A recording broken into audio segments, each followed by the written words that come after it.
Welcome back. 65 years ago this month, a band of college students helped usher in the civil rights movement in Richmond and beyond by protesting segregation in a silent way. In my latest I Have a Story, photojournalist Joe Valdez and I want to introduce you to the people behind a new movie honoring the group known as the Richmond 34. Drive or walk by the southeast corner of 6th and Broad. It's history. It's real-life history. Nothing out of the ordinary grabs your attention. Just another asphalt parking lot downtown. It means pride. But look closely. The world needs to know who these people were. A pair of markers proved you simply can't pave over the past. Richmond has so much history, and this is a great story to be told. The signs pay homage to one of Central Virginia's most important numbers. People need the reminder that even though this seems like it was, over 50 years ago, this is actually where this moment happened.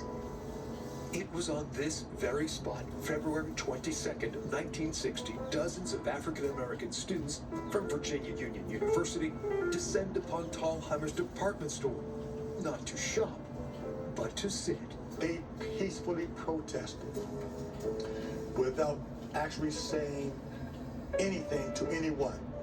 On that Monday, VUU alum Leonard L.K. Harris says 34 students filled the seats inside the cafeteria requesting service. The students are ignored. The most they said was, "I would like to order. I would like to order. I would like to order." And they were denied anything. The cafeteria isn't closed, but it is segregated. And they sat there. They took their books out. They studied. That's what they did. When they refuse to leave, the students are arrested for trespassing and hauled off to jail. They were trained on that, on how to peacefully protest, and they were trained by Dr. Martin Luther King. This defining act of civil disobedience ripples across the city and beyond. They ignited a movement, a peaceful movement. The group is labeled the Richmond 34, but as the years wear on, the students' actions that momentous day fade from memory. You'll find very few people that know about it. LK admits he never heard about the protest growing up in the city during the 60s and 70s. No, I did not. Honestly say I did not. LK says the Richmond 34 deserved their lasting place on the mantle of history. The more I learned, the more enthusiastic I got, the more I wanted to dig. The television producer is embarking on a feature film about the sit-in more than 6 decades ago. It ignited the flame inside of me to tell this story. They knew it was something they had to do, and they held their line. Retired Richmond police officer Clarence Key finds motivation in the group's actions, even to this day. We weren't taught to be afraid of anything.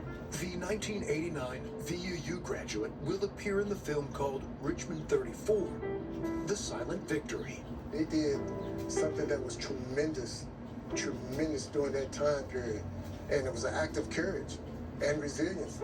The message that their activism sent was by any means necessary, that we will not give up the fight. Shakia Gillette Warren, executive director of the Black History Museum and Cultural Center of Virginia, believes the students' actions that day were as impactful as any chapter in the civil rights movement.